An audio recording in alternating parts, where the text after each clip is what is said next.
నా హృదయపూర్వక నమస్కారాలు తెలియజేసుకుంటూ ఈరోజు ఈ యొక్క ప్రెస్ మీట్ ఏర్పాటు చేయడానికి ముఖ్య కారణం ఏంటంటే ఈ నెల 12వ తారీఖున ఏదైతే ఈ నియోజకవర్గంలో ఉన్నటువంటి రెవెన్యూ డివిజన్ దాంతోపాటు సబ్ డివిజనల్ కార్యాలయాల్లో సంబంధించిన అంశం ఈ రాష్ట్ర ప్రభుత్వం ఏదైతే 30 రోజులు గడువు ఇచ్చిందో ఆ గడువు లోపు ఉన్నటువంటి అభ్యంతరాలు ఏమైనా ఉంటే తెలపండి అని ఈ ప్రభుత్వం ఇచ్చిన గడువు మేరకు కేవలం వైఎస్ఆర్ కాంగ్రెస్ పార్టీనే కాదు అన్ని పార్టీలను కలుపుకుని ఆ యొక్క సమావేశం రామచంద్రపురం మున్సిపాలిటీ ఎదురుగుండా ప్రజా అభిప్రాయం సేకరణకి ఆ యొక్క కార్యక్రమాన్ని నిర్వహించడం జరిగింది. చాలా సంతోషం. కేవలం తెలుగుదేశం పార్టీ నాయకులు కానీ జనసేన నాయకులు తప్ప మిగతా అన్ని పార్టీ నాయకులు కూడా ఆ యొక్క సమావేశంలో పాల్గొని ఈ యొక్క రెవెన్యూ డివిజన్ కానీ సబ్ డివిజన్ కార్యాలయాలు యథావిధిగా రామచంద్రపురం నియోజకవర్గంలోనే కొనసాగాలని వారి అభ్యంతరాలని మీడియా ద్వారా తెలియపరచడం జరిగింది. దాంతోపాటు అందులో భాగంగా నిన్న ప్రెస్ మీట్ ఏదైతే ఈ నియోజకవర్గంలో డిఫాక్టో ఎమ్మెల్యే కానీ డిఫాక్టో మంత్రిగా వ్యవహరిస్తున్నటువంటి వాసనశెట్టి సత్యం గారు అంటే మంత్రి గారు తండ్రి గారు దాంతోపాటు కొంతమంది తెలుగుదేశం పార్టీ నాయకులు ఒక ప్రెస్ మీట్ ఏర్పాటు చేసి 12వ తారీఖు గల సమావేశం తప్పుపడుతూ వైఎస్ఆర్ కాంగ్రెస్ పార్టీ నాయకులు కానీ మిగతా పార్టీ నాయకులు అందరూ కూడా ప్రజల్ని తప్పుదోవలో నడిపిస్తున్నారనేది కొన్ని వ్యాఖ్యలు చేయడం జరిగింది. అంటే కొన్ని దాంట్లో కూడా కొన్ని వ్యక్తిగతంగా వ్యాఖ్యలు చేయడం జరిగింది. వాస్తవానికి ఇక్కడ మేము వ్యక్తిగత వ్యాఖ్యలు పక్కన పెడితే ఎవరిని తప్పు పట్టాల్సిన అవసరం లేదు. కూటమి ప్రభుత్వమే నారా చంద్రబాబు నాయుడు గారు ఈ నెల 27వ తారీఖున నవంబర్ 27వ తారీఖున మరొకసారి చెప్తున్నా నవంబర్ 27వ తారీఖున ఒక గెజెట్ నోటిఫికేషన్ విడుదల చేసింది. బహుశా ఇది వాళ్ళు చదివారో లేదో నాకైతే తెలియదు కానీ మరొకసారి ఈ 27వ తారీఖున ఏముంది ఆ గెజెట్ నోటిఫికేషన్ అంటే రామచంద్రపురం 3 మండలాలు అంటే సాధారణంగా ఈ రెవెన్యూ డివిజన్ 5 మండలాలతో ఉన్న రెవెన్యూ డివిజన్ ని ఈ పరిధిలో ఉన్న 3 మండలాలు మండపేట గాని రాయవరం గాని కపిలేశ్వరం గాని ఈ 3 మండలాలని మేము రాజమహేంద్రవరం రెవెన్యూ డివిజన్ లో కలపబోతున్నాం. ఏవైనా అభ్యంతరాలు ఉంటే ఆ అభ్యంతరాల్ని డాక్టర్ బిఆర్ అంబేద్కర్ కోనసీమ జిల్లా కలెక్టర్ గారికి 30 రోజుల్లోగా మీ యొక్క అభ్యంతరాల్ని తెలపండి అనేది ఈ యొక్క నోటిఫికేషన్ లో ఉంది. ఈ నోటిఫికేషన్ ని ద్వారా మేము 12వ తారీఖున ప్రజలకు తెలియాలి, ప్రజాభిప్రాయం సేకరించాలి.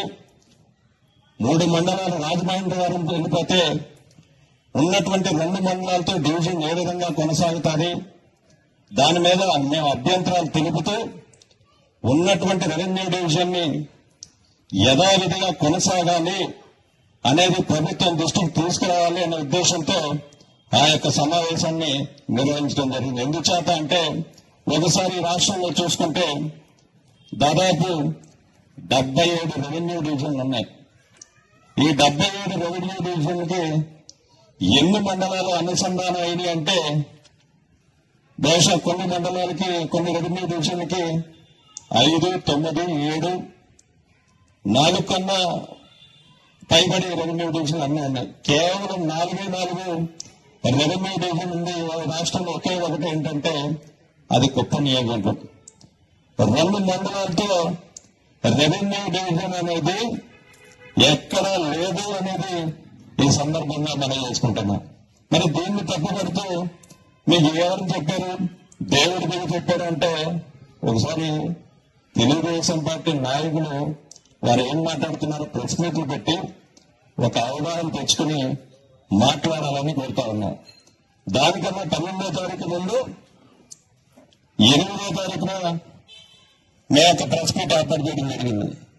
ఈ ప్రభుత్వం ఎటువంటి నిర్ణయం తీసుకుంటుంది, ఈ తీసుకుంటున్న నిర్ణయం మీద ఖచ్చితంగా ఈ ప్రాంత ప్రజలందరూ కూడా మన అభ్యంతరాన్ని అభిప్రాయాన్ని ప్రభుత్వానికి తెలియపరచాలనే ఉద్దేశంతో మేము 12వ తారీఖున ఈ యొక్క సమావేశం ఏర్పాటు చేస్తామనేది 8వ తారీఖున ఆ యొక్క ప్రెస్ మీట్ నిర్వహించడం జరిగింది. దానికి 2 రోజుల తర్వాత వాసంశెట్టి సుభాష్ గారు హుటాహుటిన ముఖ్యమంత్రి గారిని కలిసి ఆనాడు ఉన్నటువంటి రెవెన్యూ డివిజన్ కొనసాగించిందని ఏదో మొక్కుబడిగా వారి మాట్లాడిపోయిన ముఖ్యమంత్రి గారికి ఇవ్వడం జరిగింది. సరే వచ్చేది నేను పక్కన పెడితే అసలు వైఎస్ఆర్ కాంగ్రెస్ పార్టీ ఒక ప్రశ్న ఉత్పన్నం అవుతుంది.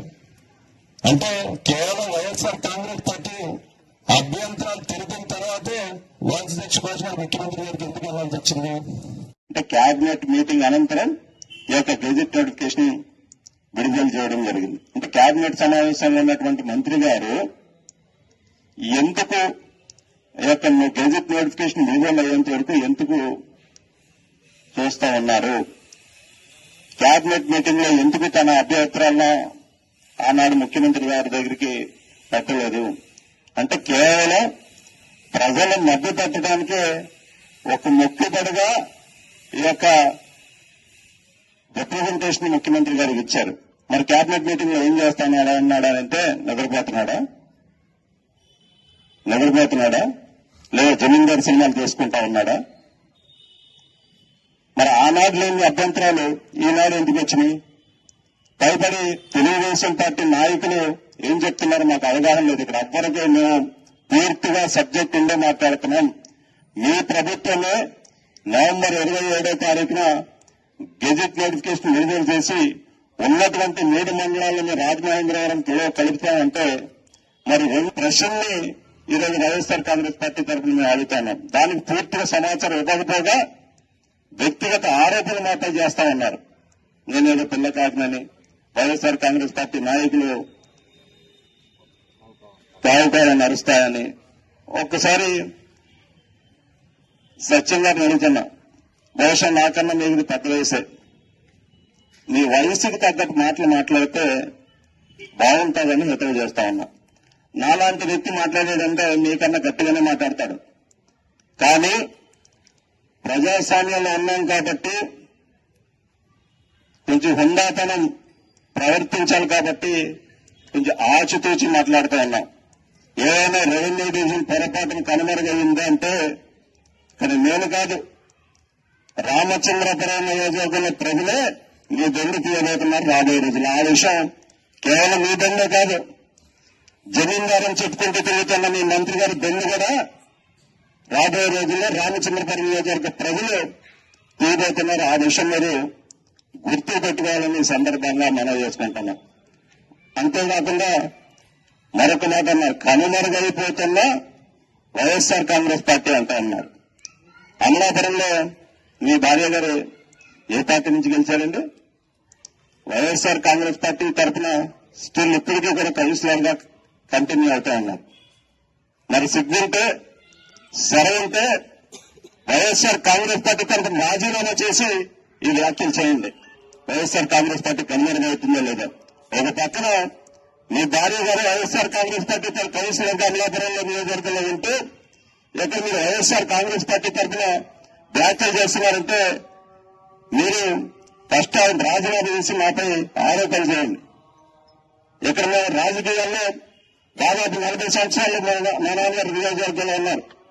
ఆనాడు కాంగ్రెస్ పార్టీకి ఒక ఎమ్మెల్యేగా రాజీనామా చేసి వైఎస్ఆర్ కాంగ్రెస్ పార్టీలో చేరారు. అంటే అధికారం సైతం వదులుకుని వైఎస్ఆర్ కాంగ్రెస్ పార్టీ జెండాను ఎత్తుకున్నాం.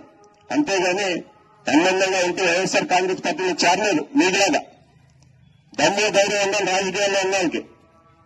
ఇష్టం వచ్చినట్టు మాట్లాడతారు, ఉన్నతనం ప్రవర్తించండి. లేని పక్షంలో రాబోయే రోజుల్లో మీకు ఎలా బుద్ధి చెప్పాలో ఖచ్చితంగా ఆ విధంగా దేవుడి సమాధానం ఇస్తామని ఈ సందర్భంగా మనవి చేసుకుంటూ ఎన్ని అవినీతి పనులు చేస్తున్నా ఉన్నారో పేరుకి సత్యం చేసేవన్నీ అవినీతి పనులు అసత్యంగా మీరు ఎవరితో వ్యవహరిస్తా ఉన్నారో మీ అల్లుడు ఏం చేస్తున్నారో అన్ని తెలుసు. ఈ సమావేశం సరైన సమావేశం కాదు, మరొక సమావేశం ఏర్పాటు చేస్తాం. ఖచ్చితంగా 1-2 ఏదైతే ఉన్నాయో ప్రతిదీ ఈ రామచంద్రపురం నియోజకవర్గ ప్రజలకు వైఎస్ఆర్ కాంగ్రెస్ పార్టీ తరఫున తెలియపరుస్తామని ఈ సందర్భంగా మిమ్మల్ని ఎండగడతామని ఈ సందర్భంగా మీ అందరికీ తెలియజేసుకుంటూ